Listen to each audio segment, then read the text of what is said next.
Yeah, what is going on, everybody? And welcome back to the absolute best show in all of pro wrestling and sports entertainment. You know what time it is. It is Tuesday. It is time for the Royal Rundown, hosted by myself, Serg Vicente, and my sister from another mister, the one that should be out here making the calls instead of Paul Heyman or Voldemort, whoever else is out there. We are talking about Miss Drade. Miss Drade, what it do?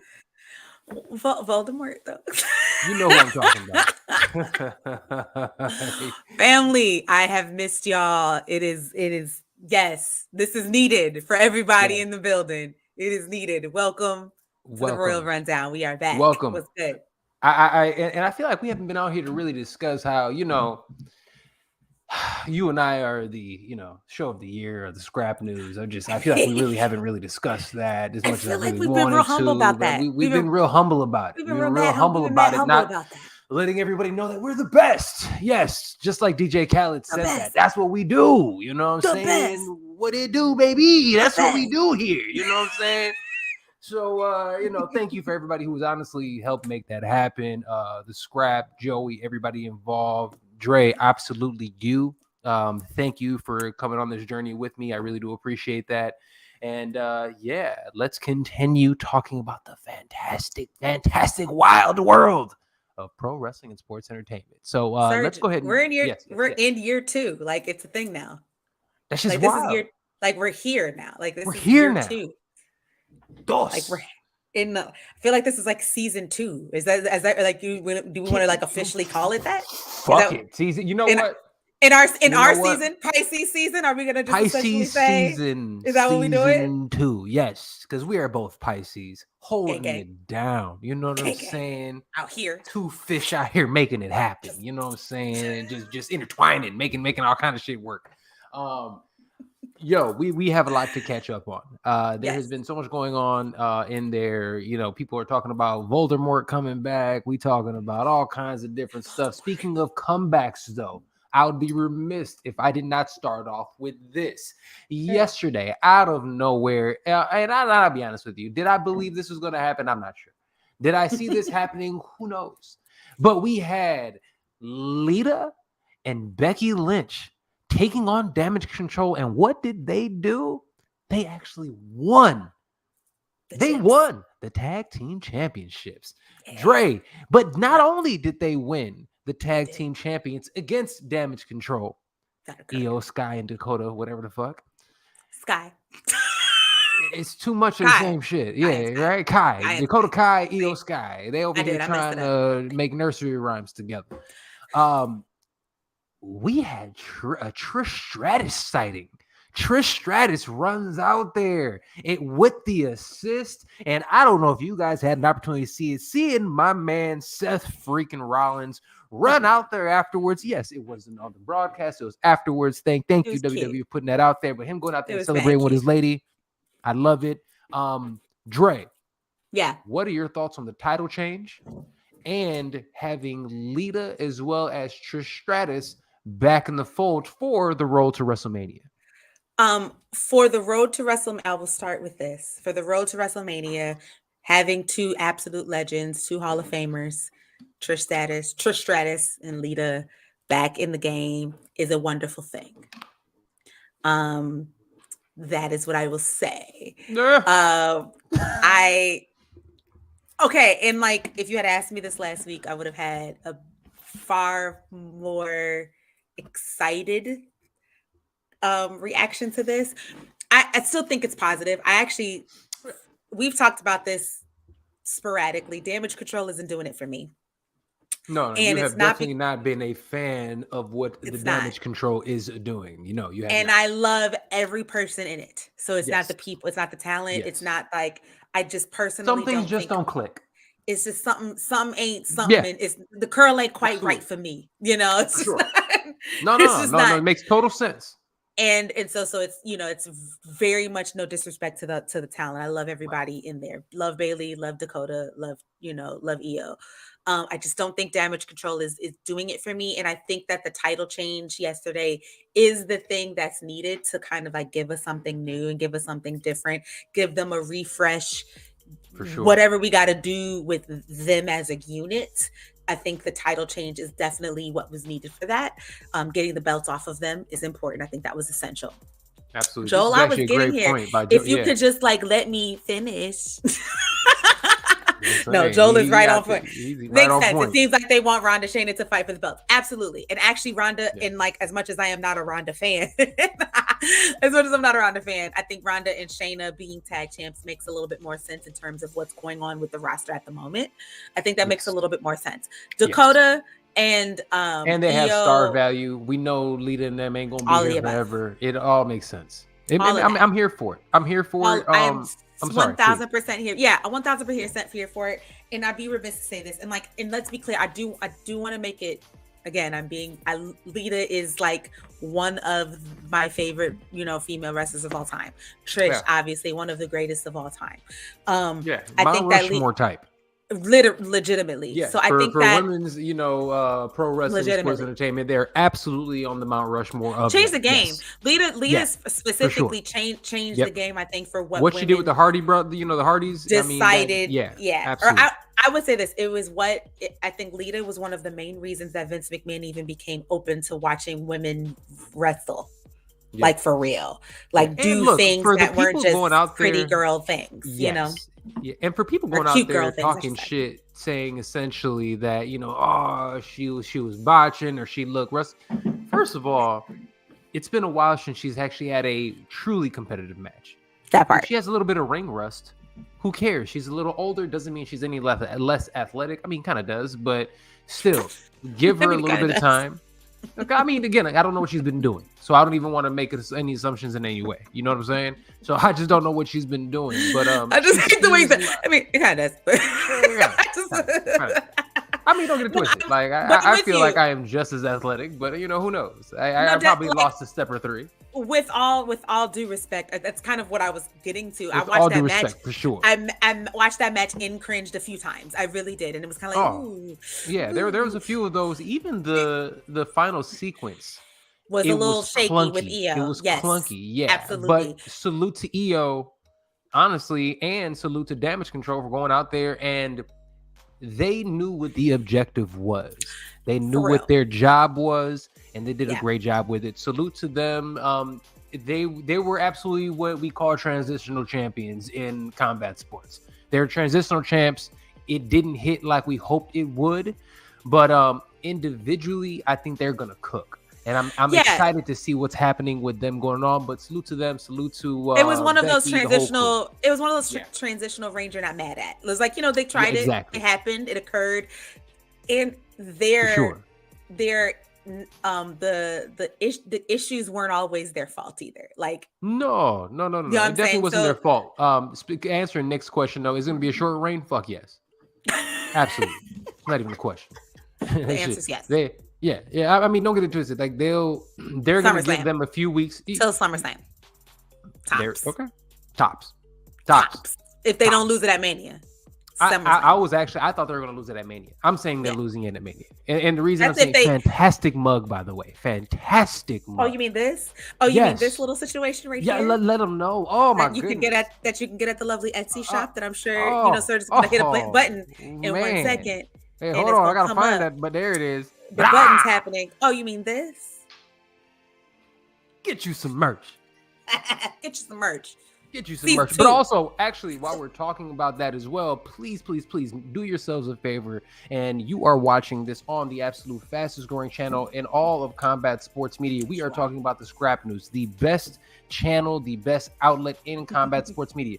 Look, we are seeing people in combat sports media right now just throwing no journalistic integrity, just going out there and just, what do you want, Dana? Yes, slob on your knob. That is what they're doing.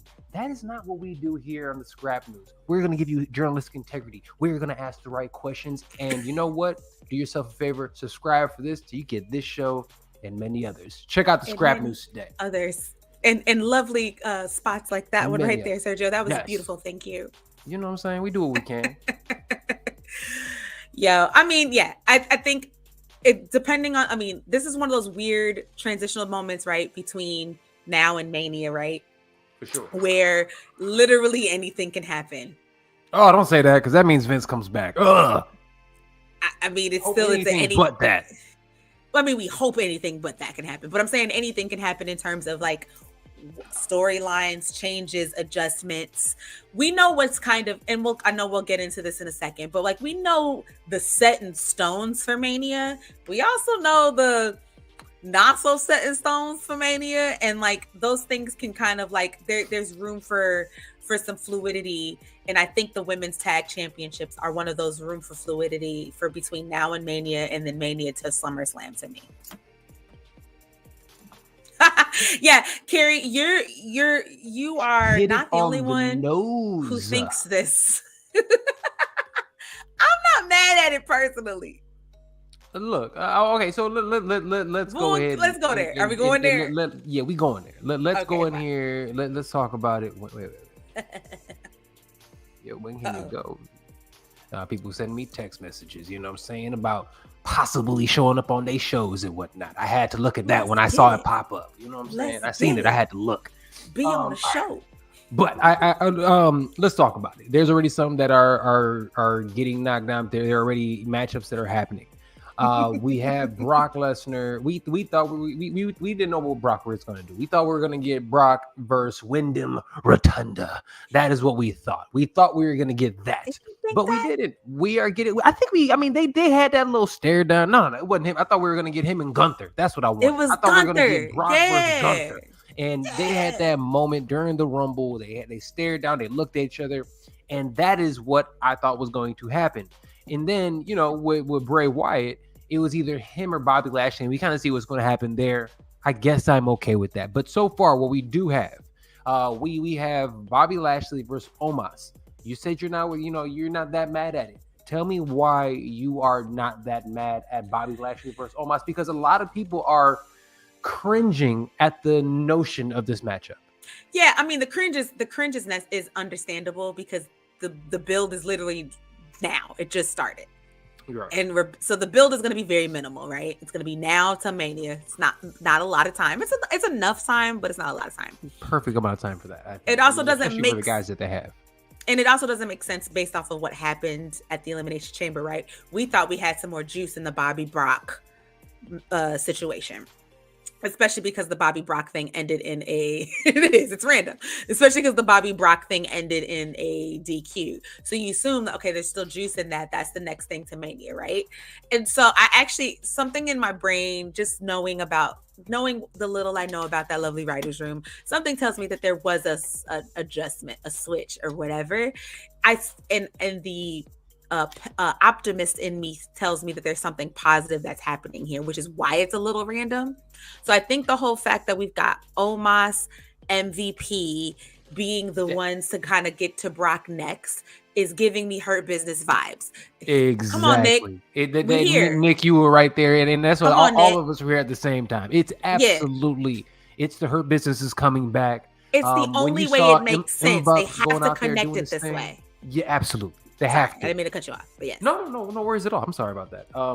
And I think you're absolutely correct. When you look at it and you see exactly what they're doing, and again, we're fantasy booking, we're having a good time, but you can kind of see the writing on the walls. You know what I'm saying? Right. We looking at, we in Cali and shit. I'm looking at the tea leaves. You know what I'm saying? And we understand, you know, what is going on. Looking at that shit. We see, you know, what is happening with it, and looking at, you know, look, I'm telling you,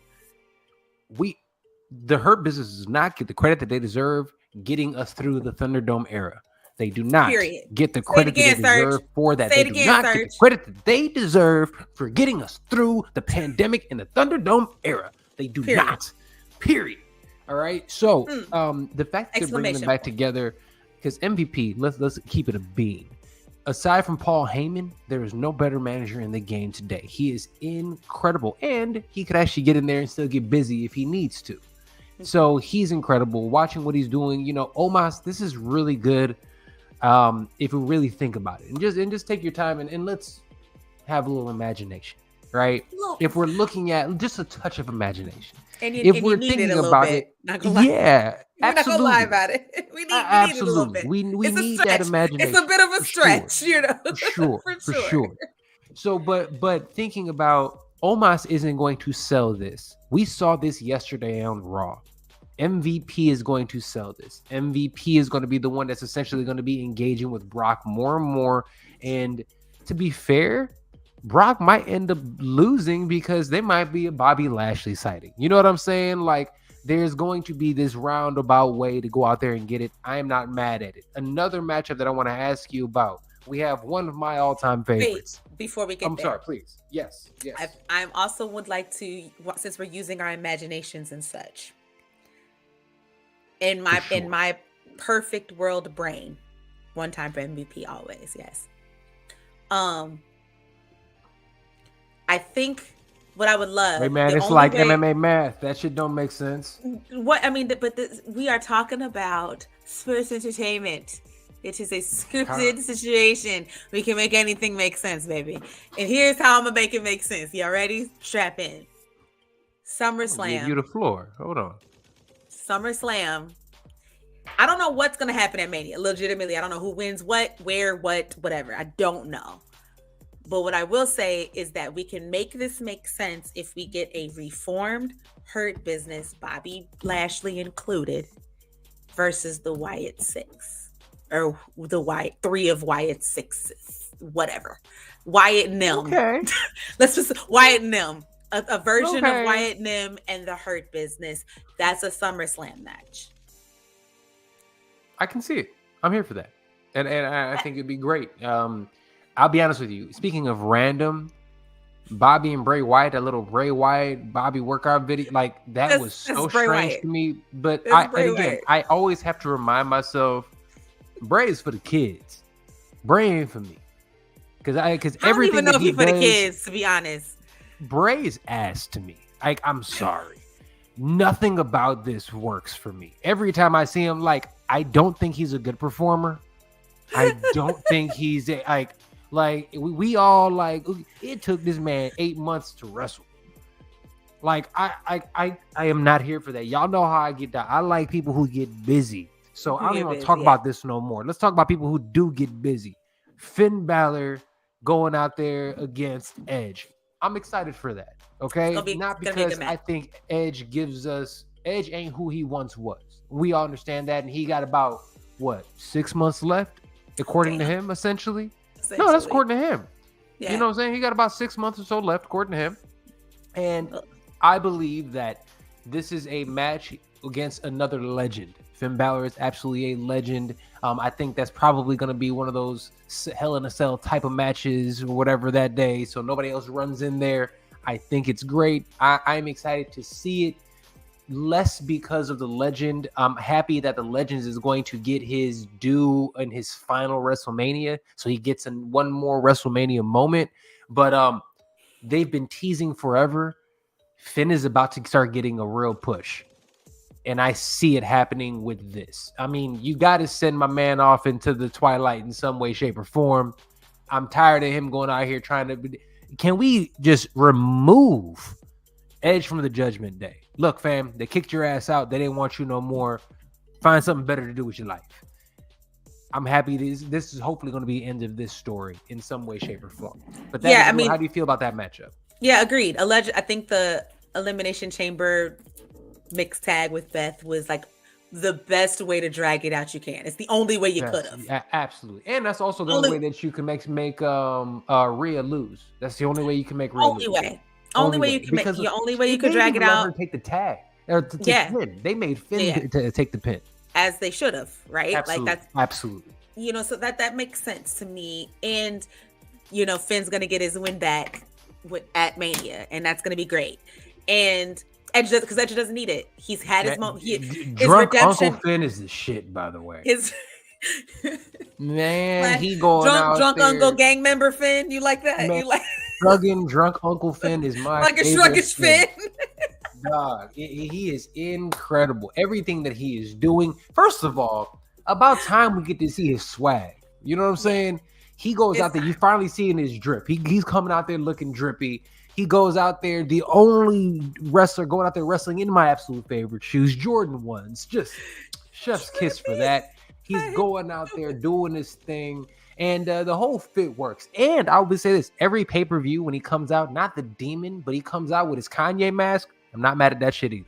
He comes out with that damn the sparkly, you dig? It's lit. That's just fire. Everything Finn does to me is fire. I would love to see him with a belt. Finn is great at this. We've sung Finn's praises. We've sung Fergalicious' praises for Finn Balor. If you're listening to this, Fergal, you are the dude. We would love to get you on the show, my brother. You're that guy. You are him, and we enjoy you. Yes. Yes.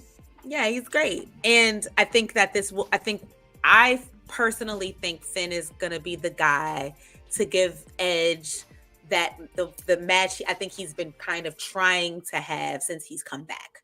Absolutely. And I think we finally found the person that can do it for him. I think Randy Orton and him tried. Who's willing to do it. I think Orton and him tried, but you know, pandemic era was a whole different space. I think he tried, and I think that we'll get the gravitas of that match but we'll actually get the work rate that I think people are kind of looking for, and they're going to try to see. And I think Edge wants that too, right? That's why he came back in the first place. Yeah.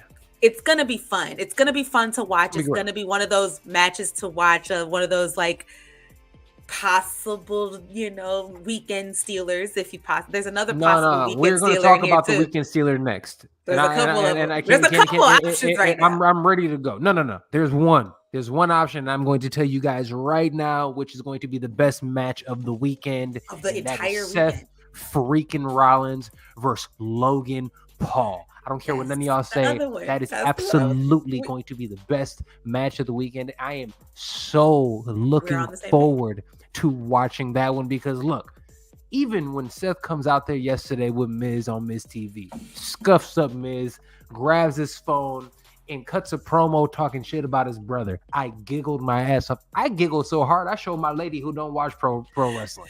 I was cracking up. Like it was a great angle to take. Really quick, I do have to say this, and others is pro wrestling, but we're going to go ahead and talk about fighting. Do it. Logan Paul, you're lame. and I hope you eventually get a chance to see this. When you are watching a actual professional fight, you need to go out there, respect the athletes in the way that you would want to be received. Boxing is not pro wrestling. You don't go there on the mic when they can actually listen to you on the overhead and try to talk shit about your brother's opponent during the match. That's utter bullshit. Okay? Even Nate Diaz goes out there and essentially says, he needs his ass whooped. He absolutely needs his ass whooped. Back up, Sergio. For those of us who have no idea what you're talking about, please explain. Give us an overview. I'm gonna tell you this. So this past weekend, the Jake Paul experiment is over. He got his ass whooped by Tommy Fury. If you don't know Tommy Fury, you might know him, but he's the younger brother of Tyson Fury, the great Tyson Fury. And he's also a fantastic contestant on Love Island. Great season. You should go check it out. It was amazing. Him and Molly May. I follow them both. I watch her YouTube page. It's great. But we're going to go out there and say this. During the match, Radio Raheem, the announcer, goes out there and actually puts a microphone in his brother's face. And the reason I bring it up during a wrestling show, because it felt like pro wrestling. You know what I'm saying? It did. He goes out there and essentially puts the mic in his face and says, "What do you feel?" And he says, my brother's going to win. And then he says, Tommy, if you can hear me, you're a bitch and you're going to gas out during the fight so that Tommy can actually hear that. So essentially, not only is Tommy already in a middle of a fight trying to deal and break down his opponent, who is Jake Paul, he's also now listening to other people like just heckling and talking trash. It is utterly disrespectful to combat sports. I am more of a purist when it comes to combat sports. I am well versed in the sweet science of boxing. Obviously, I talk about it on the Fight Podcast. I love boxing. I've followed boxing literally my whole life. And to see somebody going out there, fam, that was the most loser shit I've seen in a long time. So seeing Seth Rollins clown him during the thing, to me, it was justified and it felt good. But maybe I'm looking too far into it. But at the end of the day, as a combat sports purist, there is a time and a place. That was not the time nor the place. You're a loser. Well, but you can wrestle your ass off, and I'll give you that. Tell us how you really feel. He's a fucking loser. Yeah, I think, he was in sports entertainment mode and he wasn't in the space to do that. And like you said, you got to know where you at to, and act accordingly. In regards to, if I was in Tommy's corner, I was one of his boys, I would have walked up and chin checked dude, legitimately. Just chin, okay, just a little chin check, just real quick. Just saying. Wake up. Good morning. Yep. Well, no, more like go to sleep. Good night. And good night. Okay. Well then. With that being said, we do think that him versus Seth Rollins has the potential to steal the Mania weekend. Look, everything I said is null and void. He can wrestle his ass off. Okay, that man is as much of a natural as it gets going into professional wrestling. I am a fan of what he does in there, and honestly, him and Seth Rollins, those boys are gonna cook. There's a potential for that to be amazing. The build is already the build is already fun, right? We're already excited, and that's half the battle, in my personal opinion, especially for a Mania event, like a Mania match. This TV was good this week. I don't even want to call it like an exhibition, just because again we know that Logan can wrestle. It's not an exhibition anymore. He's a professional wrestler. It's hard to him and Bad Bunny are the only two people that we can be like. I mean, is it an exhibition? Not even. No. They're not even in the same category. Bad Bunny's good. Bad Bunny's good. Logan Paul is great. Logan Paul is a professional wrestler. He can wrestle his ass. I'm gonna say this. I am not even taking anything away from him. He's a pro wrestler. He's a WWE superstar. I give him his props for that. I mean, I get it. The man did go out there against Roman Reigns on one of the bigger stages and impressed everybody. Put on a show. So I'm still not ready. I'm not ready to call him great. What I will call him I will call him great if him and Seth do what we think they can do. If him and Seth do what they do, then I'll come up here on this show and I will say, all right, Logan's great. But I'm going to say he's very good. Very good.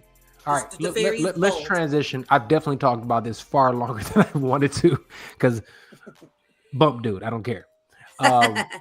But Joey brings up a good point, and I want to ask you about this because I was thinking about this. This is actually on my rundown also. Triple H is apparently making WrestleMania shorter this year with less matches. How do you personally feel about it? I can tell you how I feel about it. Thank the Lord in heaven above. I do not need all of that extra nonsense for 2 days. And I don't need none of them people in my city running around for more than they need to be. Get in and get out of my city. Because your city about to be real stupid for stupid for about a week. It's about to be dumb. I'm gonna keep. Hey, look, that's just crazy. All the way over there. I'm close. But it's still by BH. Y'all stay over there. It's still gonna be crazy. It's about You are real dumb. It's still gonna be crazy. Yeah, I don't think there's anything wrong with that. I don't think there's anything wrong with condensing things more. 2-day Manias are great. I think Mania is if you're gonna get extra, Mania is the time to be extra. However, 2 days is still 2 days, and you don't want to fill it with filler. You want it to be two. Yes, quality. They give quality matches. Yes, we don't need 2 5-hour shows. I love AEW. I do not need 2.5 hour shows. Show. It's great. I'm cool. 2.5 hour shows on a Saturday and a Sunday is perfect. I'll eat because it's Mania. I'll even give you 3 for Sunday. I'll give you 3 hours for Sunday. Fine. You know what I mean? But because it's Mania. Because it's Mania, not a regular premium live event. No, 2 hours. This is what you got. You give me for 2. 2.5 for a Money in the Bank or Royal Rumble. Fine. But when you start creeping into 3 is when you start losing people. That's just in general. We know that with movies. We know that with everything, right? So Mania, you're going to get your diehard wrestling fans. So we're more willing to sit for a little longer than usual, which is why we'll sit there for Saturday and Sunday and watch Mania. 1,000%. I ain't doing shit that weekend. You get our weekend, right? You get our weekend. So making sure that those are quality 2 days. Making sure you give us quality for 2 days. I think that's great. One thing Triple H has done in this last, almost year of him being in charge is he has given us more quality. There's less filler, and even the filler is more, there's more quality to the filler. Yes. I'm going to give an example. Yes. People have been talking mess about the maximum male models or whatever. I don't care what they say. I love that shit.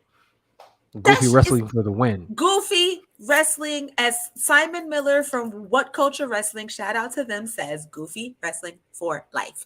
If you're going to give us goofy, give us quality goofy. Give us some funny goofy. Like, especially with my boy starting to be a part of the Otis. Oh my God. That's a great watching Otis and Cody Rhodes have a straight up Looney Tunes moment on Raw yesterday had me giggling. And really quick, can we we got to talk about this.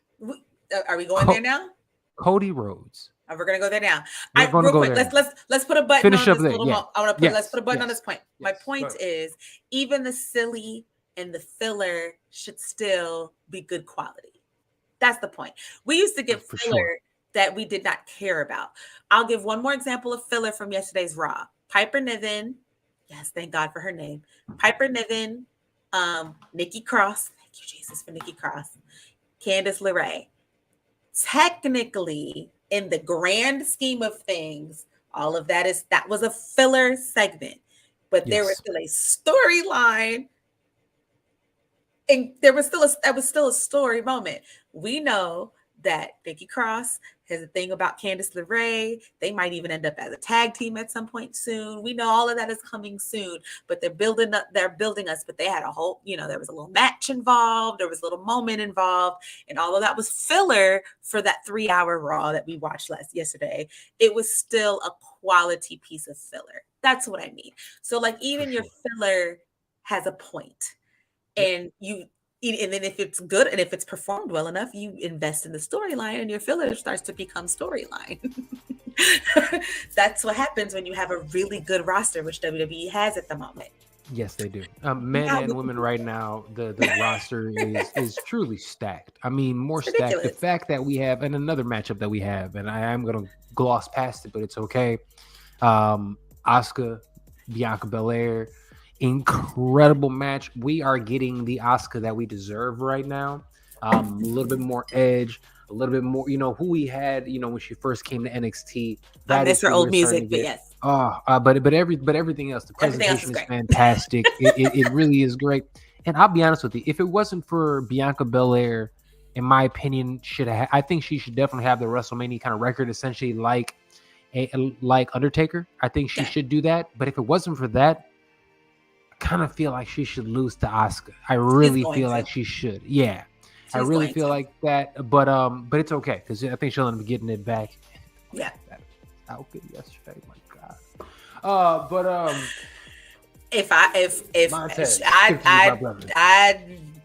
I looked at the scale and said maybe I should go see a gym after I watched that outfit. I was like, I don't want to hear you say shit about that. We got beef if you want to say Serge that. gonna get me together. I got it. Personal trainer over here. You gonna get me together. I'm on the other side. Well, you're on this side for me. Look here. How about that? All right. That's gonna be great. Cody Rhodes. A lot of people were worried. Because they were saying that, oh man, with Sami Zayn and everything, is Cody going to have the juice needed to be a realistic, viable candidate anymore for Roman Reigns?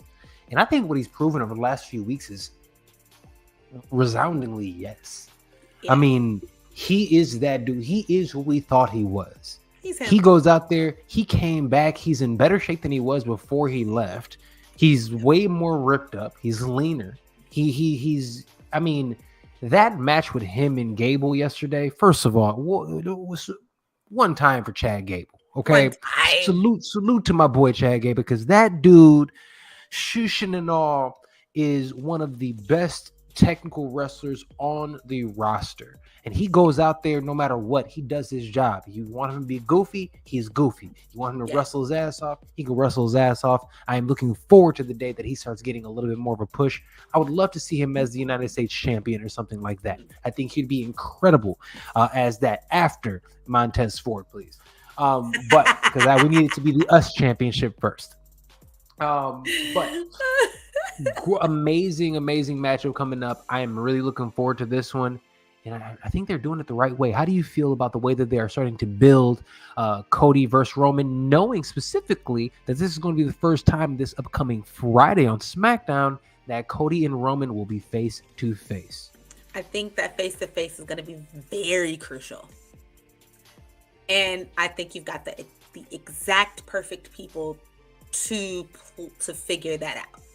Yes. And I think they're going to do it. Yes. At the moment, I really do think they have like an idea of what they're going to say, or they're going to figure out an idea of what they're going to say. But those two people are going to go out unscripted. They're generally the two of the best, if not the two best in the game when it comes to that. I mean, Roman, I ain't never seen anybody out here knows he's not on the mic. That he walking around and he just be talking. And the way he talks to the crowd, the way he talks to his opponent and stuff, it is a thing of relax. I was agreeing with you. It is truly a thing of beauty, and the way he does it is wildly entertaining. What he does, and I'm loving it. Really quick, Jey Uso is actually the main character in this story. I don't know if you guys know that. We can discuss this at a later date. Jey Uso is that dude. Okay, main event Jey Uso has arrived, people, and and I'm telling you, I think he is him. I agree 1000%, and I'm even gonna bring it to more. They're doing a very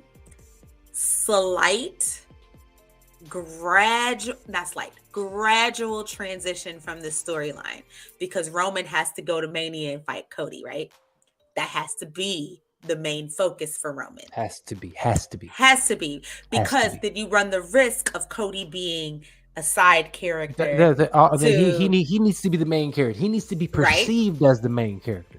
So you run the risk of them, and what they did, they've done a very nice sleight of hand, and it's not even that they're done it yet. They're doing. It's very active. It's still happening. It's going to be occurring all the way through. It is really, really, really good, because by the time we get to Mania, this bloodline storyline is going to be a tag team championship storyline instead of a main undisputed title championship storyline. We already know it is. They're building Kevin, KO, and Sammy. They're going to click sooner than later. And it's still main event, right? It's still a main event storyline, because what happens between Cody and Roman is still going to affect the bloodline. Roman is going to lose at Mania, and I cannot wait to see. Oh my God, I have lost it all, Roman, who's lost the title, go completely berserk on everyone. Yeah.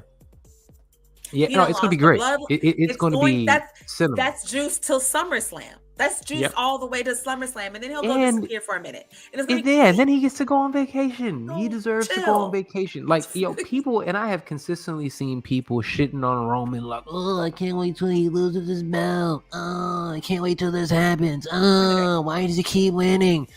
Why don't y'all just shut up and enjoy a good thing?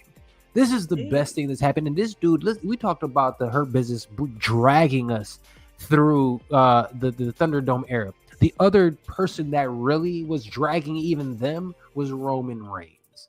And we haven't even held it up this today.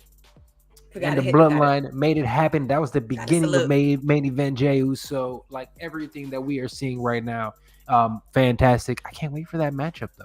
I cannot wait for that. It's going to be great. Everything that we've seen, ridiculously amazing. And there's as long as Voldemort stays far away, we are good. We are good. Voldemort just needs to stay away. Now, really quick, let's transition. Anything else you want to talk about with the WWE? Real quick. Yes, real please. quick. Rhea versus Charlotte. You gotta talk about it. Okay. So here's my tea. I think it'll be fine. It'll be great. Rhea better win. That's just that. That has to happen. If Rhea does not win, there's a problem. Rhea's got to win that. If Rhea does not win, Charlotte got information on somebody. A body is buried somewhere, and she knows. Somebody, and she knows about it, because as great as she is, there is no reason that she is a bigger star than Mercedes Moné. There's no reason that she is a bigger star than Mercedes, and that Mercedes is out there whooping ass in New Japan. There is no reason. Shout out to her, because that was a great showing. So shout out to her, Mercedes, going out there doing her thing. Incredible. Music hits, everything hits.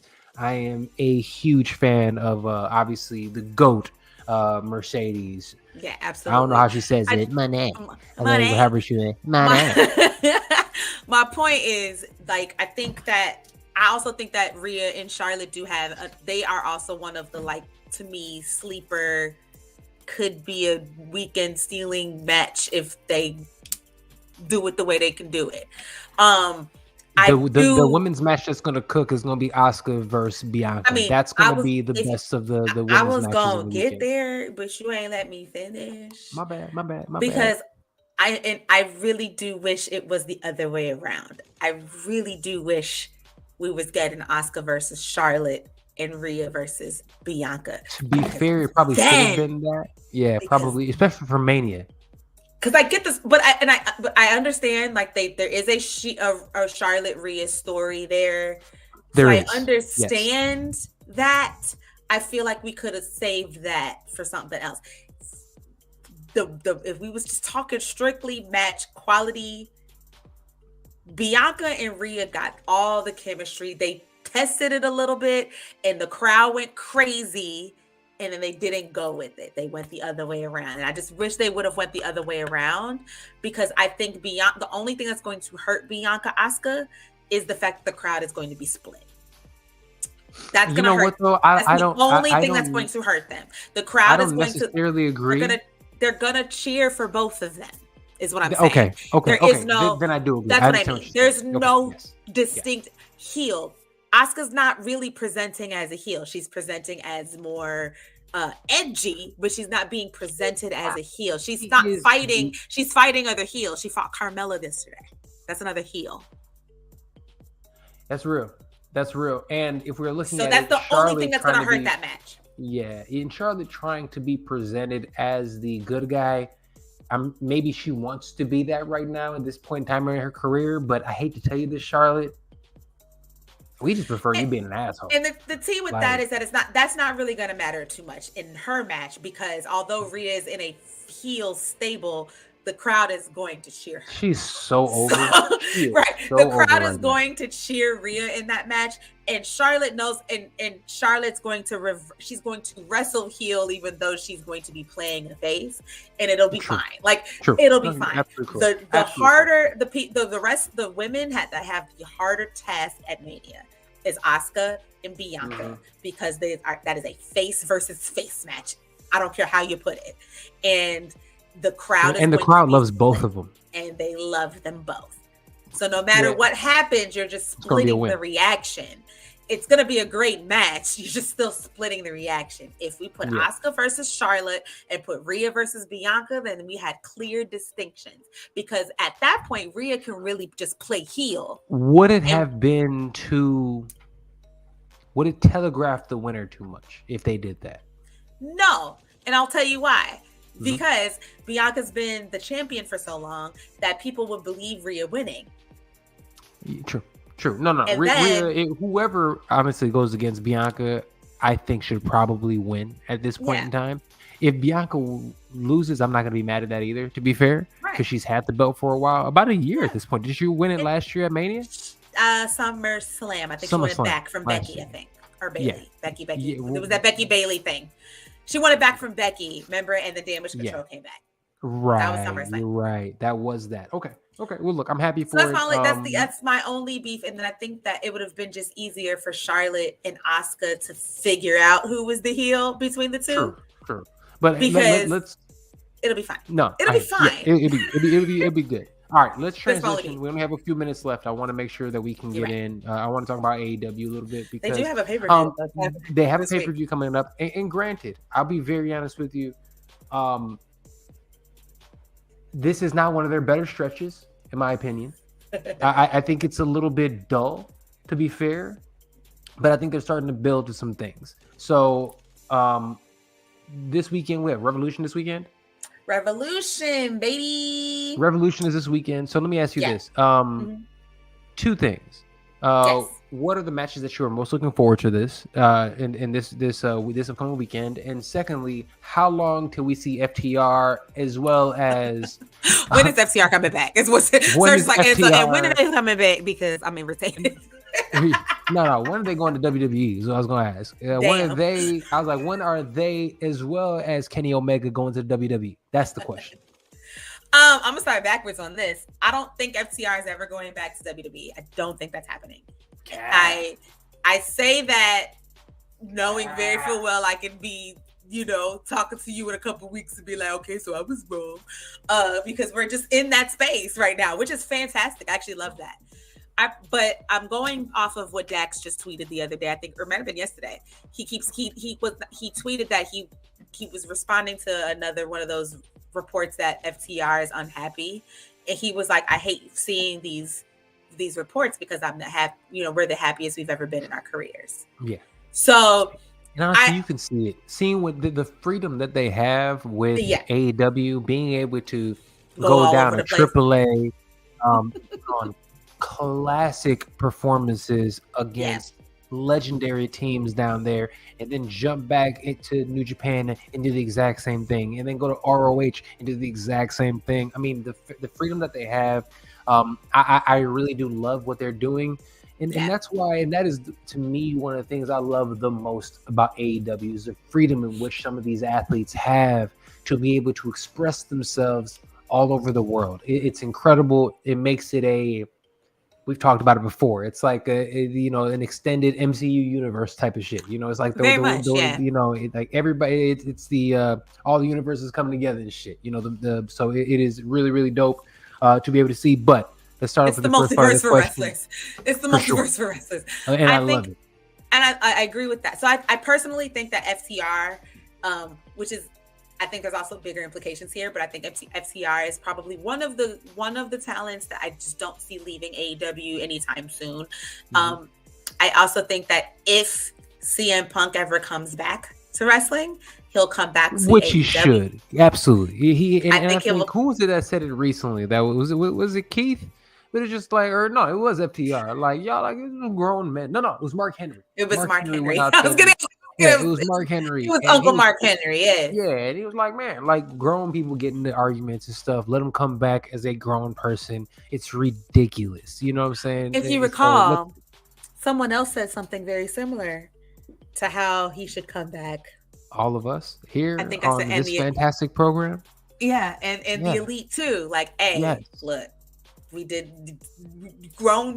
some stupid stuff. Yeah, and grown men fight too. Something silly or something, like have him Punk come out and help him out or something on one thing and be like, look, we ain't cool, but my bad, whatever. Like my bad, right? Yeah, my bad. But also on the socials recently, CM Punk posted a little story with the FTR on it, and it said it's clobbering time, and and he used his own gif of him doing this. Just saying. So I feel like. So you're saying this weekend we might get something. The trios, a trios. Look, I think that's a great way to bring Punk back. Address in the trios title, address the jamming. Me the fuck up, and also give some much needed oomph to what's happening in AEW right now. It's fine. AEW is fine right now, but it's not must see TV at the moment. It's not must see TV right now, and that's kudos. That's all tribute to the bloodline. Like, you can't really beat that at the moment. Yes, you know what I'm saying. So it's a salute to Penta coming out there, getting in shape. Being all ripped up. I was not prepared for no shirt Penta. Nobody told me. Let him know. Also, Pretty Ricky Stark's in that olive green. All right now, sir. Look, I wasn't even watching the show, and I get a text message, that olive green. I'm like, who the fuck is wearing olive green? Just your boy. Green's my favorite color, man. I was like, oh, excuse me, sir. Greeny? It is. It's olive-ish. It's a little green in there. Yeah. So I'm just saying, I think that would be really dope, and also that would be if business-wise, that would be a really great way to get AEW back at the forefront of the wrestling conversation. Yes, because right now the bloodline is taking the bloodline, and WrestleMania is taking over everything. And Tony Khan absolutely knows that, to the point that he is pitching a fit of Ariel Helwani going to WWE, like doing a segment for them. Like, because we missed the week and we didn't get to talk about that. And that's your boy, Tony. That's Khan, your boy. Yes, it is my boy. Yeah, I was talking to him recently via email, trying to get him back on the show. Ariel's that dude. He's always been so kind to me and the time that he gives me. So I really do appreciate Ariel. But Ariel Helwani, the best MMA journalist, combat sports journalist out there right now. Obviously, he dips and dabbles in combat and in pro wrestling, and it rubbed Tony Khan the wrong way. And by the way, Tony, stop it. You gave the worst interviews, please. Like, also, that was Tony, a terrible interview. And then relax. But but I say all that to say this. He was able to go out there, and he understands that they're kind of losing right now. They had some momentum.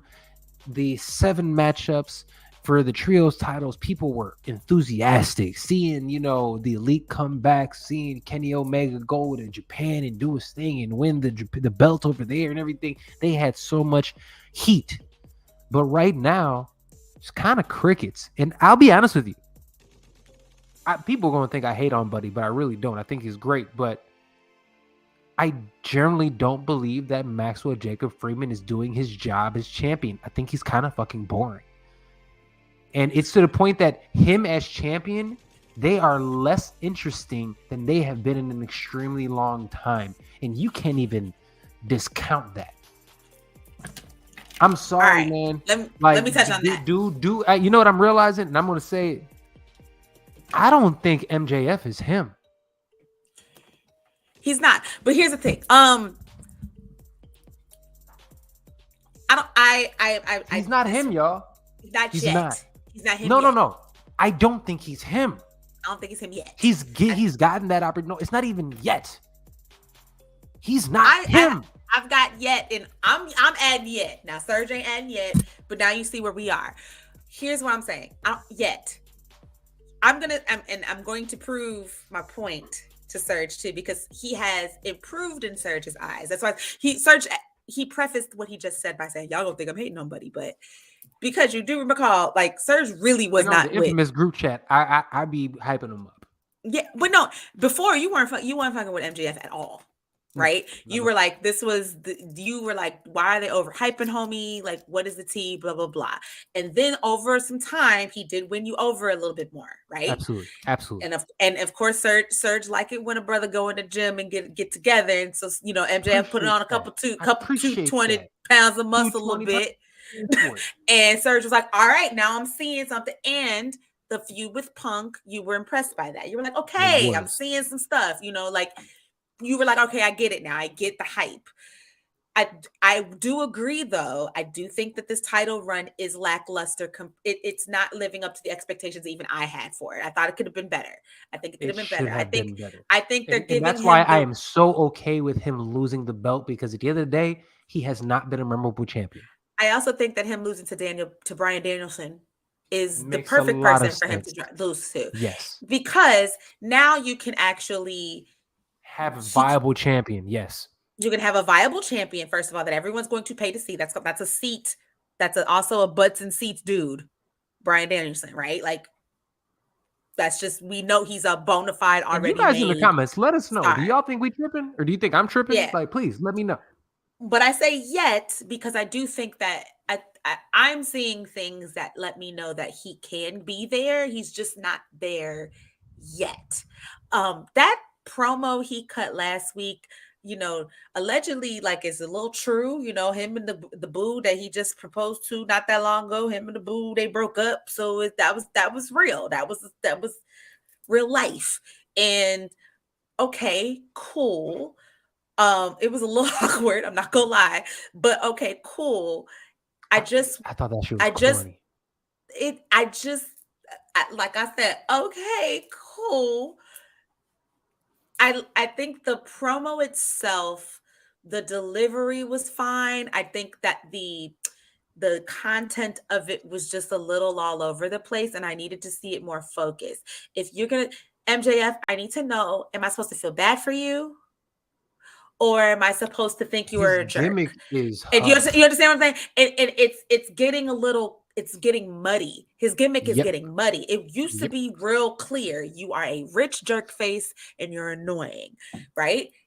And you can't be, and you want everybody and the jerk face at the exact same time. I can't be sympathetic to you, and that's where it got muddy. Now the brawl afterwards is great, because that was great. Awesome. Right? Yes, absolutely. And absolutely. So I just think that the content of the promo was a little weird, and I didn't know quite.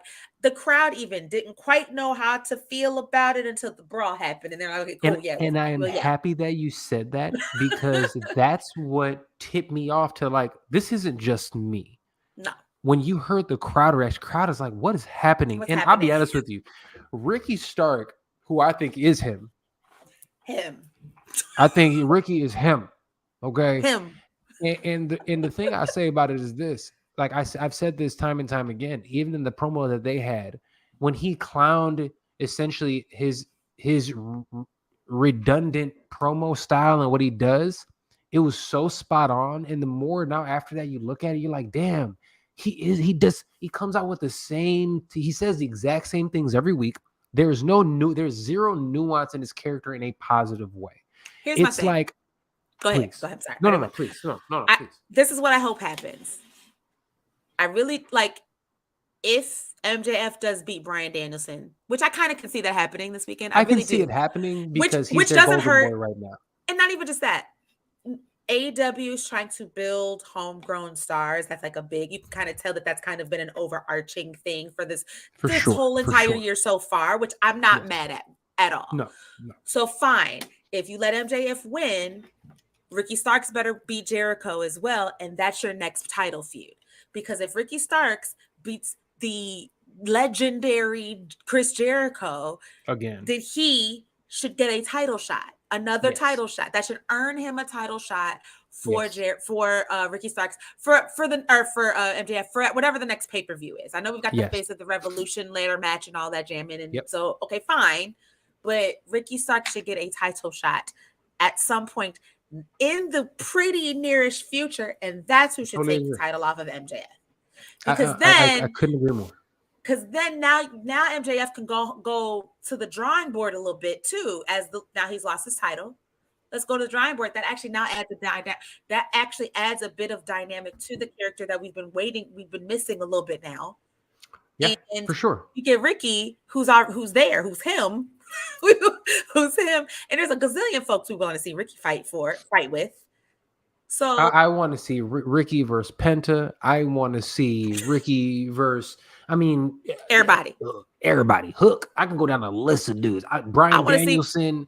I want to see him go down the list. BD, Swerve, Keith. I want to see him versus all them dudes. Hobbs. I want to see him go against Hobbs again. Like there's so many options that they have for Ricky Stark, and I hate to. And again, I'm sorry, man. With dude, it's just MJF was at his most interesting when he was a little bit of a sympathetic figure. We didn't know if he was going to be the heel or face. He was kind of teetering on this line. When he was still kind of rocking with Cody, and then when he turned on Cody, and then No, I'm not even talking about that. I'm talking about like at the end of the end of his time with Punk. Oh, after that, yeah. Yeah, he was like, the crowd was going nuts every time he walked out there. He was killing it. It has not been good since then. I'm sorry, it hasn't. And I think the same way I feel the same way about this title reign, the exact same way I felt about Liv Morgan's title reign. Sure. Shit ain't working. I'm sorry, guys. It's not working. You guys, we wanted him to be him. He is proving to us at this moment in time he is not him yet. I'm gonna give him the yet because here's the thing. I did not think I was gonna say. I didn't. This is because of you. This is because of you. You got me to say that because I never thought I would say this. Austin Theory is better than MJF. His character work, his in-ring wrestling, everything that Austin Theory does is better than MJF right now, and I never thought I'd say that. Think about it. For real, think about it. Think about it. And when the more you think about it, and everybody also listening as well, take personal feelings about Buddy aside over the last couple of years. I am talking about what is currently happening right now. Who would you rather see? It's Austin Theory all day. Y'all see my face. I can't speak. I'm sorry, dude ain't him. Y'all can laugh. I don't know y'all laughing with me or at me. Either way, I don't care. Because it is what it is. Because you know what? And here's the thing. Look, I don't pat myself on the back often, but I'm going to do it right now. Your boy is rarely wrong. We can always go back on all of these shows. Not this one, not that one. You can look at all of my shows. You can look at my fight picks. You can look at everything I say. What Serg says is gospel, y'all. I'm just letting you know. I am going to have to think really. I gotta marinate on that a little bit. Austin Theory has he's probably. I respect this. I definitely respect this POV. They do a lot of times feel like they're forced. Theories is less forced at this moment in time. He looks like he is more comfortable in his skin doing what he's currently doing. And again, we're talking about staying to a lane. He is currently staying within his lane. And nobody takes a bump better than Theory at this point. Theory had a great bump. Theory would make you feel like he done die. He's a Ziggler bumper. Yeah, for sure. For sure. He that dude bump crazy. That's crazy. I can't. In the words of GSP, your performance does not impress me. I am not impressed with your performance. That is how I feel. I am not impressed by your performance. I am stunned. I don't have an actual comment because I can't adamantly disagree with you, but I really can't. Right. I can't agree with you for real. You know what? I'm gonna watch. Think about it. I'm gonna see what happens at Dynamite. Yes. We have a very important Dynamite this week. Tomorrow. I'm gonna see what happens then, and we'll chat this time, same bat channel next week, and I will let you know how I feel about. And by the way, folks, you see what episode it is. There's 50 coming up very soon. We're gonna do something real special for episode 50. You heard it here first, okay? Joey, let them know. Let them know, Joey. So yeah.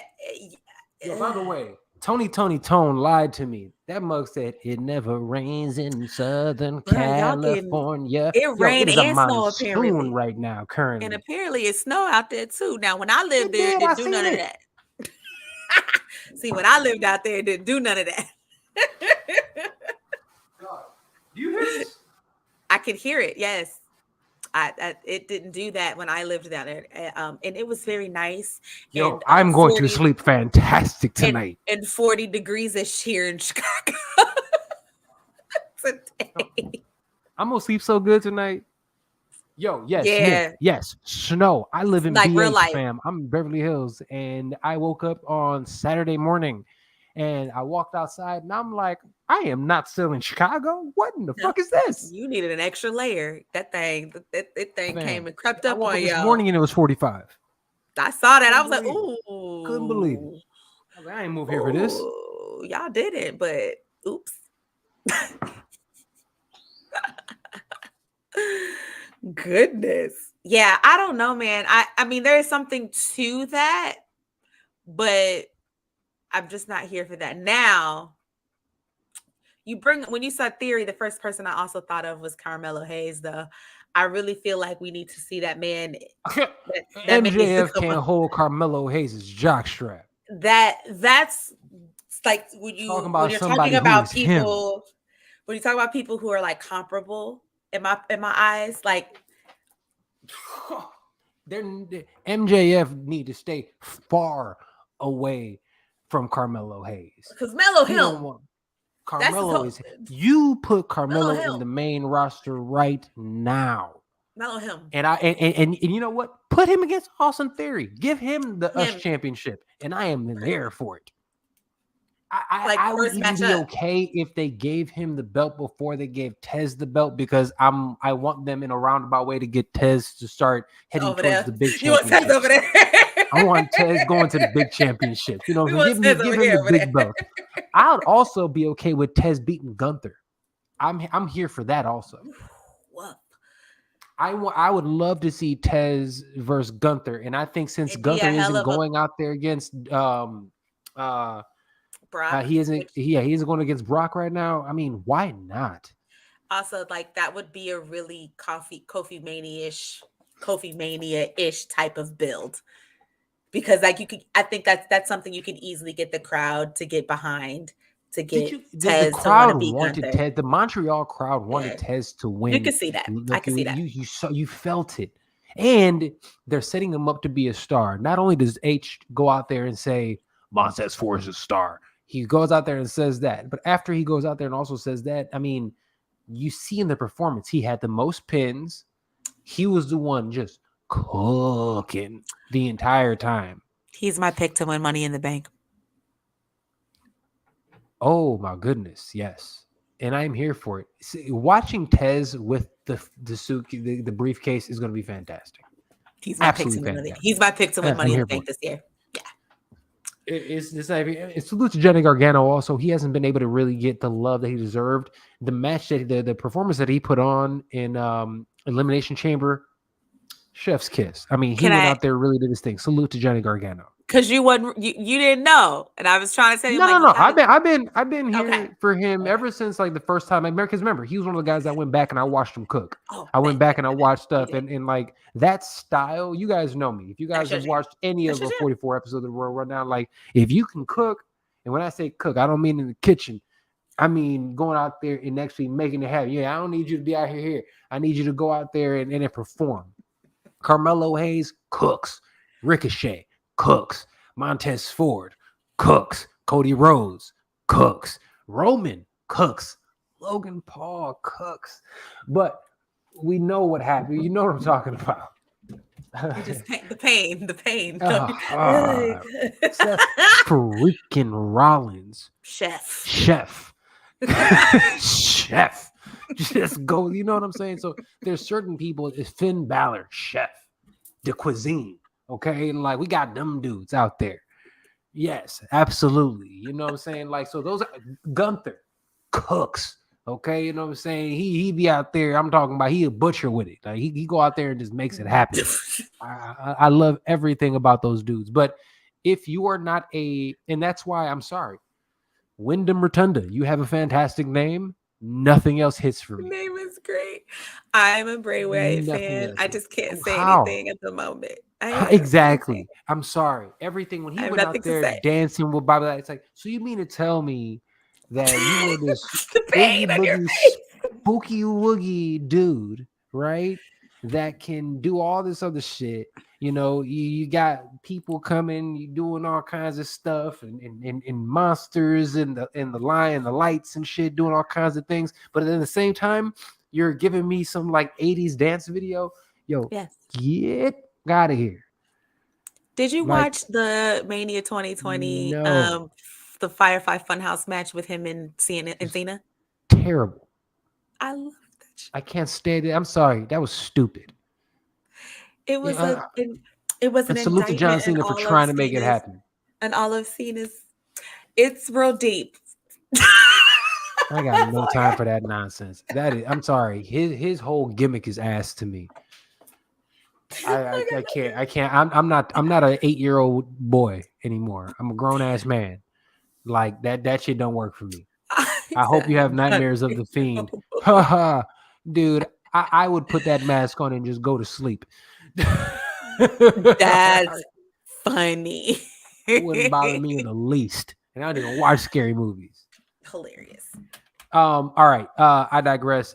This weekend, Revolution, that should be fantastic to watch, It'll be a though, good because time. one thing that AEW does, even if they don't give you the best builds, their pay-per-views are always they have never missed.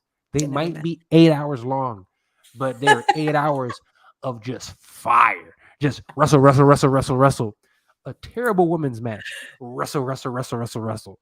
Am I lying?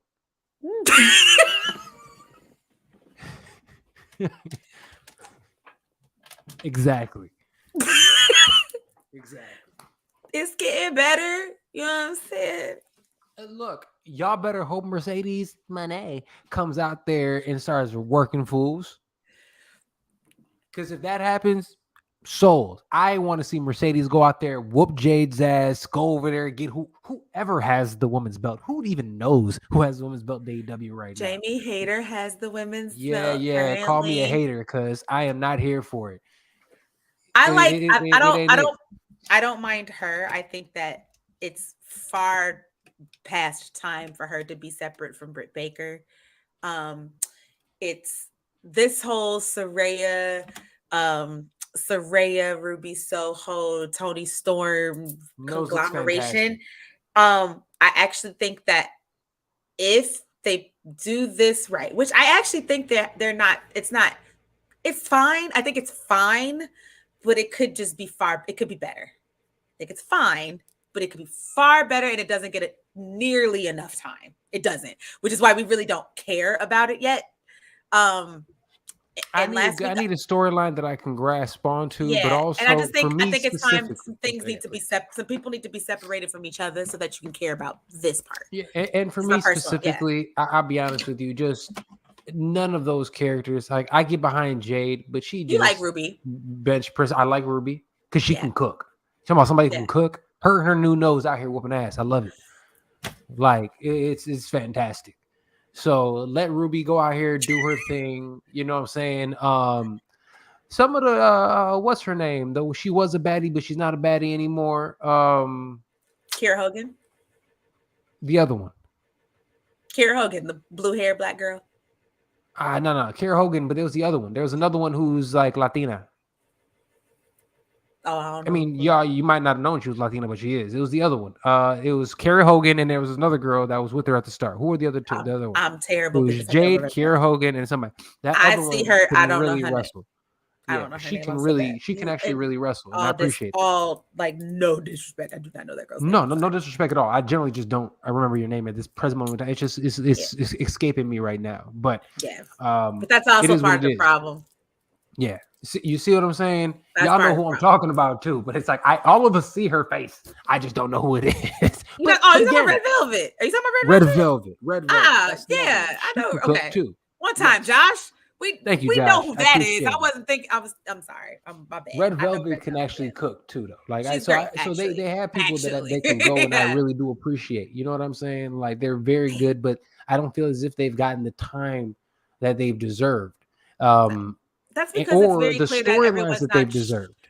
And no one's real sure what to do with them yet. And that's actually kind of clear. They're kind of showing that hand of that. We're not sure. Yeah. Here they are on TV, so you remember them real fast. Yeah. And also it's like those two were talented workers, but look, man, AEW got to do a better job with their women's division. I'm not even actually going to get into it because I was going to say some shit that might have got me in trouble.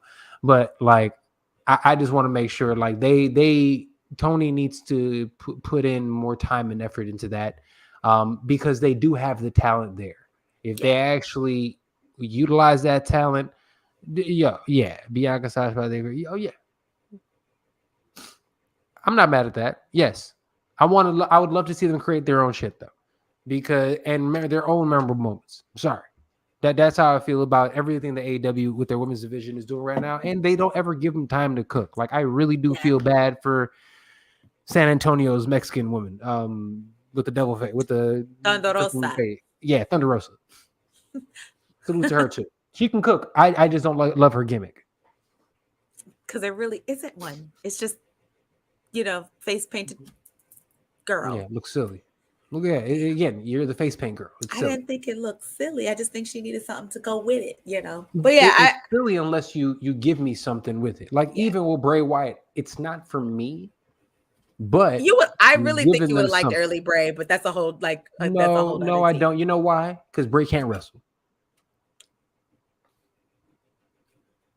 I can't say nothing to it, so I'm gonna just shut up. But yeah, I feel wrestlers. You though. You do, and like that makes Kenny Omega sense. Love it. Talk about Kenny being back though. I just love that Kenny back, and I'm ready for Kenny to get an AEW. I didn't know people. I did not know. Trios. That's you why talk about him. Him. Now you know. Kenny is he, him, they, all the above. Every pronoun you want to throw out there. That is Kenny. That motherfucker cold. Kenny them. Kenny all them. I love that. That's hilarious. That should not be as funny as it is. That's why I think that I really do hope they can figure out something with Punk and FTR, because Kenny and the Bucks versus Punk and FTR in the rivalry we deserve. Before CM Punk broke his own foot by jumping into the crowd, that first day he walked down there with FTR flanking him, and I was hype. Because y'all already know I'm not the biggest CM Punk fan. I'm not. Especially this old version of CM Punk, he looked washed. But maybe, he comes back a little year off. He comes in better shape. He'll be able to cook. Y'all know you work your way to Serg's heart by being a heel. If he come back straight healed up with FTR as heels. Look, healed and healed up. Healed and healed up. On, let it go. All right. Anything else? Everybody loves the Acclaim.